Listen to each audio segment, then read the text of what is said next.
Hello बच्चों, कैसे हैं आप? आपको याद हो तो हमारी यूनिट 4 अध्याय 5A चल रहा है, जिसमें हम बहुत छोटे छोटे टॉपिक अभी डिस्कस कर रहे हैं। ये वो टॉपिक है तो जो जब हमें समझ में आएंगे उसके बाद ही हमें ये अध्याय समझ में आएगा। ठीक है, तो हम अब इसमें अगला टॉपिक लेकर चल रहे हैं कि चुंबक का चुंबकीय द्विध्रुव आघूर्ण या केवल चुंबकीय आघूर्ण क्या होता है। तो ध्यानपूर्वक समझिएगा बच्चों, ये एक चुंबक है।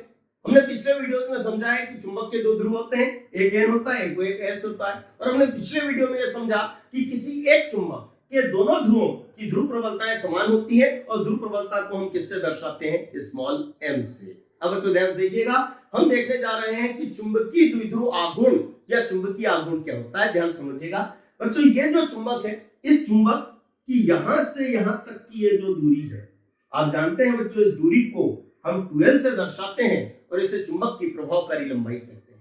अब बच्चों ध्यान से देखिएगा, इसके कितने ध्रुव हैं? दो। दोनों की ध्रुव प्रबलताएं समान है।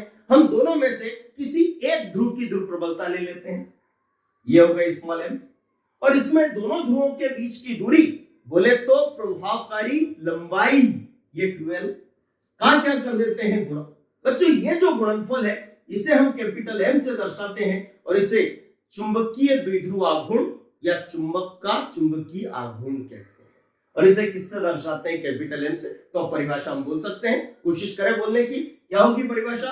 किसी चुंबक के एक ध्रुव की ध्रुव प्रबलता, शब्दों में ध्यान दीजिएगा, किसी चुंबक के एक ध्रुव की ध्रुव प्रबलता और प्रभावकारी लंबाई का गुणनफल चुंबक का चुंबकीय आघूर्ण या चुंबक का चुंबकीय द्विध्रुव आघूर्ण कहलाता है और इसे हम कैपिटल M से प्रदर्शित करते हैं। अब बच्चों हम ये देखेंगे कि इसका मात्रक और विभव सूत्र क्या होगा। तो आपको याद हो तो पिछले वीडियो में हमने ये समझा था कि ये जो ध्रुव प्रबलता है बच्चों, इसका मात्रक एम्पियर इंटू मीटर होता है। इसका मात्रक रख देते हैं एम्पियर और गुणित में क्या लिखा? मीटर। ये तो इसका मात्रक है। और साथ में देखेंगे दूरी का मात्रक क्या होता है? मीटर। तो इसमें हम मीटर का गुणा कर देते हैं। आप देखेंगे इसमें मीटर कितनी बार आ रहा है? 2 बार। तो क्लियर है, मीटर में मीटर का गुणा मीटर का स्क्वायर होगा, तो मात्रक हो जाएगा एम्पियर इंटू मीटर स्क्वायर। तो याद रखिएगा बच्चों, चुंबकीय आघूर्ण या चुंबकीय द्विध्रुव आघूर्ण का ऐसा ही मात्रक एम्पियर इंटू मीटर स्क्वायर होता है। अब हम देखेंगे इसका विभव सूत्र क्या होता है। तो पढ़ो, ये क्या लिखा है?